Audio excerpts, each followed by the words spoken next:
Non, c'est pas difficile, ils ne savent même pas ce qu'ils partent faire à l'université. L'essentiel, ce n'est pas d'aller à l'université. Aujourd'hui au Cameroun, pour trouver le travail, c'est beaucoup de relationnel. Nombreux de jeunes aujourd'hui partent à l'école pour fréquenter, juste pour accomplir la mission. Pour élever les écoles n'est qu'une conséquence au préalable peut-être de quelque chose en réalité. L'étudiant doit se dire, je pars à l'école pourquoi? Quel est l'objectif? C'est pour travailler où? Avec qui? Pour moi, c'est laisser l'école faire le business. Est-ce que c'est normal? Non, ce n'est pas normal. Bonsoir. Bonsoir. Moi, je suis Je suis Sylvain Lunayongwa. Ok, enchanté Sylvain. Merci. Ok, la question que je vais vous poser, c'est qu'aujourd'hui, on a de plus en plus d'étudiants qui obtiennent des diplômes, mais qui ne travaillent pas. Comment est-ce qu'on peut expliquer ça? En fait, c'est un problème de compétence. Les élèves partent à l'école pour acquérir le diplôme. Ils partent, ils se battent, ils peuvent tricher, ils peuvent faxer. Après, ils ont un diplôme, mais ils ne sont pas capables d'assumer leur diplôme. Ils ont dit, ok, vous avez fait mathématiques peut-être en terminale. Répétez un enfant de seconde en mathématiques, il n'est pas capable parce qu'il cherchait le diplôme. Il n'a pas compris les cours de mathématiques. Il a suivi les cours, il a répété à l'examen ce qu'on lui a dit, mais il n'a rien compris. Bonjour. Bonjour. Moi, si je peux l'appeler Yannick Emako. Ok, enchanté Yannick. Alors, la question que je vais te poser, forcément, aujourd'hui, on a de plus en plus d'étudiants qui obtiennent des diplômes, qui sont dehors, ils se retrouvent à faire la moto, ils se retrouvent à faire le commerce ambulant parce qu'ils n'ont pas trouvé le travail. Comment est-ce que tu peux expliquer ce fort taux de chômage? Bon, ce fort taux de chômage peut s'expliquer en quelques mots. Nombreux de jeunes aujourd'hui partent à l'école pour fréquenter, juste pour accomplir la mission. Ils ne partent pas pour rechercher vraiment la forte compétence qui est dans la forte demande de nos jours. Winston Junior Dossier, bonsoir. Ok, enchanté Wilson. Alors la question que je vais forcément te poser pour commencer, c'est qu'aujourd'hui, beaucoup d'étudiants, beaucoup de jeunes obtiennent des diplômes, mais ils ne trouvent pas de travail après. Pourquoi est-ce que tu peux, alors comment est-ce que tu peux expliquer ça? Alors déjà, ce qu'elle peut dire par rapport à cette question qui est magnifique, surtout dans notre contexte ici au Cameroun plus précisément, c'est qu'en réalité, l'étudiant, quand il part à l'école dès le premier jour, il doit comprendre exactement, selon mon point de vue, pourquoi il part là-bas. Quelle est la compétence qu'il part là-bas rechercher? Est-ce que la compétence qu'il part rechercher sera adaptée aux besoins que le marché a réellement besoin en fait? Ici, par exemple, mon cas, qui a des projets, j'ai des business, j'ai des entreprises que je souhaite développer, il ne peut pas recruter quelqu'un sur la base de la passion, sur la base que je l'aime. Il faudrait qu'il puisse réellement m'aider à me développer, à développer l'entreprise. Donc, est-ce que la compétence que lui il a, ou du moins ce qu'il est en train d'aller développer à l'école me permettra d'atteindre mes objectifs et même lui-même? Si la réponse c'est non, moi j'estime que c'est normal qu'il chôme. Donc le problème de ce chômage, c'est qu'à un moment donné, on ne met pas en adéquation ce qu'on peut apprendre et les besoins réels du marché. Sinon, moi j'estime qu'il y a beaucoup de filières là qu'on a fermées parce que c'est vraiment, du moins c'est difficile d'adapter cela à notre contexte. Ce n'est pas que c'est inutile. Moi j'estime qu'il n'y a pas de compétences inutiles. Toutes les connaissances se valent, mais il y a des choses qui sont plus ou moins importantes, surtout dans notre contexte. Donc, j'estime que c'est un peu ça en fait. L'étudiant doit se dire, je pars à l'école pourquoi? Quel est l'objectif? C'est pour travailler où? Avec qui? Dans quel contexte? Quels sont mes besoins? Quelle est la vision? Quel est le besoin que le marché veut en fait? Et s'il ne se pose pas réellement ces questions, il passe à soi, il se dit, bon, début d'année, on a 6 mois, on a 9 mois, on valide les CCI, je sais comment ça va finir. Tu auras des diplômes énormes et après, tu vas seulement rester au quartier Lille et tout. Bonsoir, je suis avec. Chumo, Jires. Ok, enchanté Jires. Ok, la question que je vais te poser forcément, c'est qu'aujourd'hui, de plus en plus d'étudiants obtiennent leur diplôme, mais ne trouvent pas de travail. Comment est-ce qu'on peut expliquer ça? Bon, ce que je dis, selon moi, trouver le travail, c'est vaguement parler. Ils doivent d'abord connaître ce qu'ils veulent, parce que l'essentiel, ce n'est pas d'aller à l'université. Beaucoup vont à l'université couramment et après se retrouvent au chômage, c'est pas bon. Il faut déjà avoir un objectif de vie et peut-être avoir des parents qui ont des entreprises, peut-être pour aller à l'université et à la fin de la formation, aller continuer dans l'entreprise peut-être familiale. Mais déjà, si vous n'avez pas d'entreprise, vous êtes un enfant qui a grandi dans la pauvreté, moi, l'idéal serait d'entreprendre. Okay. Bonjour. Oui, bonjour. Comment est-ce que tu t'appelles? Cabrel Sigué. Ok, enchanté Cabrel. Alors la question que je vais te poser, c'est qu'aujourd'hui, on a de plus en plus de jeunes qui obtiennent leur diplôme, mais malheureusement ne trouvent pas un travail. Qu'est-ce que tu penses de ça? Oui, bon, les jeunes, de plus en plus, au quotidien, nous avons les jeunes qui obtiennent des diplômes, mais qui ne trouvent pas de travail. Bon, en fait, sauf que nous sommes dans un monde où les gens sont... En fait, les gens les gens pensent toujours en réalité à chercher le travail. Lorsqu'on sort de l'école, par exemple, on doit aussi penser à entreprendre. Pourquoi vous dites que lorsque les jeunes obtiennent le diplôme, ils ne parviennent pas à trouver le travail? Mais pourquoi est-ce que ces jeunes-là, lorsqu'ils obtiennent ce diplôme, pourquoi ils ne peuvent pas créer le travail? Ça, c'est une hypothèse, donc il ne faut pas négliger. Parce qu'en réalité, plusieurs personnes cherchent toujours, après l'école, je vais aller chercher le travail. C'est comme ça, en fait, qu'on nous est condamné. C'est comme ça, en fait, qu'est fait le processus scolaire. Mais il faut penser, de nos jours, en fait, il faut penser autrement. Il ne faut plus penser comme avant. En fait, ça, c'est avant. Ça, c'est les pensées avant. Et ensuite, lorsque vous voyez le nombre d'entreprises également, le nombre d'entreprises par rapport au nombre d'étudiants qui sortent des universités. Le nombre les étudiants, ils sont nombreux en fait par rapport au nombre d'entreprises. Donc, l'obligation nous revient à ces étudiants-là. L'obligation, n'est-ce pas, revient à ces étudiants-là qu'au sortir de l'école, en fait, qu'ils puissent faire des efforts afin de pouvoir créer des entreprises. Il faut de nos jours, en réalité, chaque étudiant doit être un créateur d'emploi et non un chercheur d'emploi. Ok, bonjour, je suis avec. Wilfried Tandy. Ok, enchanté Wilfried. Enchanté. La première question que je vais te poser, c'est aujourd'hui, on a beaucoup d'étudiants qui obtiennent des diplômes mais ne trouvent pas de travail. Comment est-ce que tu peux expliquer ça?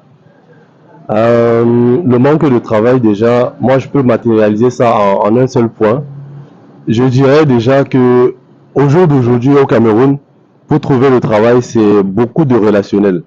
Et la plupart des gens ou des étudiants aujourd'hui finissent l'université, et ont leur diplôme sans avoir bâti un réel relationnel avec le monde extérieur, le monde du travail. Donc après le diplôme, ils se retrouvent à chercher sans avoir aucune canalisation. Donc ce qui débouche à un chômage. Aujourd'hui, 2 étudiants sur 5 abandonnent dès la première année. Qu'est-ce qui se passe? Est-ce que c'est difficile? Non, c'est pas difficile. Ils ne savent même pas ce qu'ils partent faire à l'université. Ils partent parce qu'on leur a dit, OK, il faut aller à la fac après le bac. Et après le bac, on part à la fac, on arrive, on se rend compte qu'on est en train de perdre le temps. On ne sait même pas ce qu'on a fait. On a choisi une filière sur le coup. On a dit, je vais faire droit, pas faire droit. Mon père avait dit, je ne vais pas faire comptabilité. Après, ce n'est pas de passion, pas de vision. La personne n'a pas un projet. Ceux qui réussissent à l'université, c'est ceux qui partent à l'université avec un projet. OK, je veux être un expert à la NASA. Qu'est-ce qu'il faut? Il faut être mathématicien. Je pars à l'université pour aller faire la mathématique. Et je suis la mathématique qui va me permettre d'être expert à la NASA. Lui ne peut pas abandonner. Le gars qui passe se balader parce qu'on a dit droit, à un moment donné, va dire, ah, je perds mon temps ici, je rentre au quartier. Quand on n'a pas les moyens d'aller, par exemple, dans une grande université, généralement, on se retrouve dans ce qu'on appelle, entre guillemets, la faculté.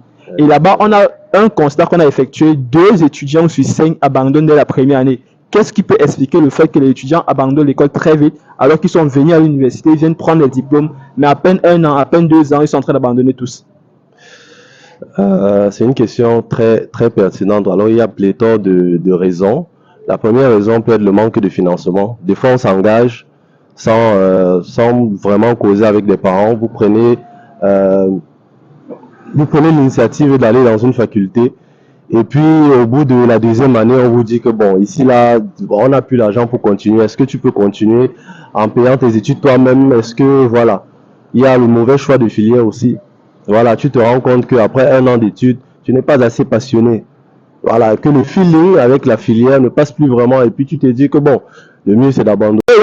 La différence, parce qu'on parle de compétences. Est-ce qu'il y a une différence entre compétences et connaissances? Très bien sûr, il y a la différence entre la compétence et la connaissance. La connaissance, c'est avoir l'idée, alors que la compétence, c'est de mettre l'idée elle-même en pratique. Matérialiser l'idée. En fait, matérialiser l'idée. Okay. En parlant même du chômage, on a aussi des universités aujourd'hui qui coûtent de plus en plus cher, des pensions de 1 million, 1 million 500 000, 900 000 pour une seule année. Est-ce que c'est normal? Non, ce n'est pas normal parce que dès la base, le but de l'université, selon moi, c'est d'apprendre à des étudiants, à des élèves, c'est d'apprendre. Mais aujourd'hui, c'est plus qu'un business que l'appréhension de connaissances. Et ça favorise vraiment un certain nombre de personnes qui sont dites riches par rapport à des personnes qui sont dites pauvres. Forcément, il y a des gens, comme vous l'avez dit, qui trichent pour obtenir des diplômes. Mais derrière ça aussi, on voit des universités qui coûtent de plus en plus cher. Est-ce que c'est normal? En réalité, chacun fait son bénéfice. Ils ont compris que les gens veulent valoriser le professionnalisme. Ils passent derrière ce mot-là pour augmenter les coûts de formation. Ils disent que les formations sont parties, mais c'est faux. Le coût élevé des formations ne garantit pas l'emploi ou la compétence de l'étudiant. Donc c'est juste, comment je vais dire, de l'arnaque tout court. C'est de l'arnaque. Oui, en fait, c'est ça. J'ai été étudiant moi-même dans une école de formation professionnelle. Au sortir de ma formation, j'ai été incapable d'incarner mon métier. Wow. J'ai fait une formation dont je n'ai rien pratiqué dans le domaine. Aujourd'hui, je fais un métier qui est au contraire de ma formation. Donc, ces écoles de formation, c'est de l'arnaque. Alors pourquoi aujourd'hui les prix des scolarités sont de plus en plus élevés? Oui, de nos jours, les prix des scolarités deviennent de plus en plus élevés parce qu'en réalité, même la vie devient de plus en plus élevée. Tout devient de plus en plus élevé. Vous vous focalisez uniquement sur la scolarité, mais en réalité, le coût de vie en général devient élevé. Et il est inadmissible que si on augmente, par exemple, les charges en X, forcément, ça va il y aura les répercussions à Y. Si on augmente, par exemple, les impôts ici, forcément, il y aura les répercussions ici. Si on augmente ici, forcément, il y aura les répercussions ici. Donc, de nos jours, en fait, le coût élevé des écoles n'est qu'une conséquence au préalable peut-être de quelque chose en réalité. Donc, l'école en réalité c'est vague. Peut-être il y a le public et il y a le privé. Au public déjà on connaît, il y a déjà les APE, il y a déjà tout qu'il faut payer. On connaît le prix en réalité du public. Mais au privé en fait c'est chacun qui détermine son prix qu'il va fixer. Au privé c'est chacun. C'est moi qui ai ouvert mon collège. Si par exemple j'ouvre mon université privée, c'est à moi de dire que ma pension c'est 2 millions. Pourquoi? Parce qu'en réalité peut-être sur mes 2 millions je mets un certain prestige. Sur mes 2 millions je connais l'accompagnement que je donne, je connais le niveau de formation que je donne à mes élèves ou alors à mes étudiants en fait. Donc aussi, en ce qui concerne les frais de scolarité, au niveau du public, on connaît combien ça coûte, mais au niveau du privé, c'est plus au niveau du privé en fait que ça augmente parce qu'en réalité, c'est chaque fondateur qui décide du prix de sa scolarité en fonction des avantages qu'il met à ses étudiants. Dans nos universités aujourd'hui aussi, on voit beaucoup d'universités publiques et privées où la pension coûte de plus en plus cher. On voit les universités à 1 million, 500 000. Est-ce que tu penses que c'est normal que ça coûte de plus en plus cher? Pour moi, je suis tout d'accord que ça soit normal. Pourquoi? Premièrement, parce que la qualité du niveau de compétence qu'on veut acquérir pour son lendemain ou bien pour garantir son développement personnel en fait dans le cadre de l'entrepreneuriat ou du travail, il faut être à un niveau de standing élevé pour avoir toutes les ressources importantes et de connaissances et de compétences même pour réussir. C'est pourquoi à certains niveaux, on doit lever le prix et à certains niveaux, les prix seront bas. Donc c'est pour ça que je trouve que c'est meilleur de lever les prix. Le problème, c'est que forcément, le parent qui va payer une pension de 1 million, de 2 millions, de 800 000, de 700 000, il a pour objectif personnel que l'enfant, au-delà d'obtenir le diplôme, puisse trouver un travail. Mais est-ce que ces écoles qui facturent donc si cher donnent une garantie de travail? En réalité, certes, ils ne donnent pas une garantie de travail, mais il y a quelle garantie d'abord ici? Il y a quelle garantie d'abord sur Terre? En réalité, il n'y a rien qui est garanti sur Terre. Rien ne garantit. C'est chacun qui essaye de se battre. Et en réalité, lorsque tu viens peut-être à l'université, tu viens dans le cadre de la formation. On ne t'a pas dit comment te former et t'employer. On t'a dit comment te donner une formation de qualité. Mais lorsque tu viens en réalité, c'est pour te former. Et maintenant, en ce qui concerne l'insertion professionnelle, bien voir qu'il y a certaines entreprises qui essaient d'accompagner leurs étudiants dans le monde professionnel, mais elles sont peu. Ces universités-là sont peu en fait. Donc, l'obligation de nos jours revient à l'apprenant. Lorsque tu peux payer 2 millions dans une université, ils te donnent la formation nécessaire, ils te donnent tout ce qu'ils peuvent te donner sur le plan académique. Ils te forment bien, mais ils ne t'ont pas dit qu'ils vont te recruter. Ils ne t'ont pas dit qu'ils vont te recruter. Donc, lorsque tu te formes, ils te donnent une formation de qualité qui correspond à tes 2 millions que tu as payés. Et là, maintenant, après, on te donne ton diplôme. Là, maintenant, tu vas aller te chercher, gars. Tu vas aller te chercher. Mais aujourd'hui, j'ai une autre question. Est-ce qu'on peut étudier et chercher de l'argent? Oui, c'est possible. C'est même... c'est possible. Bon, un exemple simple. Un jeune qui est encore au secondaire, il a totalement l'avantage. Par exemple, il peut décider qu'il va vendre des accompagnements rien que sur son téléphone Android. En faisant quoi? En faisant un bref résumé de tout l'ensemble des cours qu'il a étudiés chaque jour avec ses collègues et ses amis de classe. Il décide que pour adhésion de son groupe, où il partage le résumé condensé en vidéo qu'il partage chaque jour, on doit payer l'adhésion peut-être par mois ou par semaine, une somme de 2000 francs. Donc, chaque jour qu'il rentre, il se prépare à faire un résumé complet de son cours. Non seulement ça lui permet d'apprendre davantage, de gagner en expérience, de partager non seulement aussi dans son groupe et avec plusieurs autres personnes pour qu'ils avancent au fur et à mesure. Il a son argent. Donc, pour moi, c'est possible d'entreprendre en même temps qu'en étant allé à l'école. Oui, bon, selon moi, si l'école fait le business, il y a des formations gratuites. Et faire le business ne veut pas dire forcément commencer avec un montant conséquent. Même avec 5 000, vous pouvez débuter un business. Mais le tout, forcément, c'est de trouver le moyen de gagner de l'argent. Oui, selon moi, c'est ça. Aujourd'hui, si je suis un jeune, ou si tu as des jeunes frères qui tu veux donner un conseil, qui se lancent à l'université, qui veulent choisir par exemple, quel serait le conseil que tu pourrais leur donner? Premièrement, je vais demander de faire ce que tu aimes le plus. Pourquoi abandonner si on peut changer de faculté ou de filière? Oui, abandonner déjà, c'est pas une raison que je prône, mais c'est une raison qui est assez factuelle parce qu'il y a beaucoup de gens qui abandonnent. Maintenant, selon moi, le conseiller ou les conseillers d'orientation dans les universités ou dans les écoles devraient prendre leurs responsabilités et causer avec les personnes qui n'ont pas de financement ou les personnes qui sont là, voilà, présents à l'abandon. Tout à l'heure, tu parlais des filières qu'on devrait normalement fermer. Tu peux citer quelques filières? Bon, fermé, peut-être le mot était un peu trop choquant. Bon, quelle filière est-ce que tu ne conseilles pas à un jeune qui va entrer à l'université? C'est quand même difficile de le dire ici parce que je dis encore, ça dépend vraiment de l'objectif de chacun. Par contre, s'il doit quand même donner, j'ai envie de dire, une direction particulière, j'ai envie de dire que l'étudiant doit vraiment éviter des filières où on ne lui apprend pas des compétences pratiques, des compétences qu'on pourrait directement mettre cela en évidence pour évaluer vraiment l'efficacité.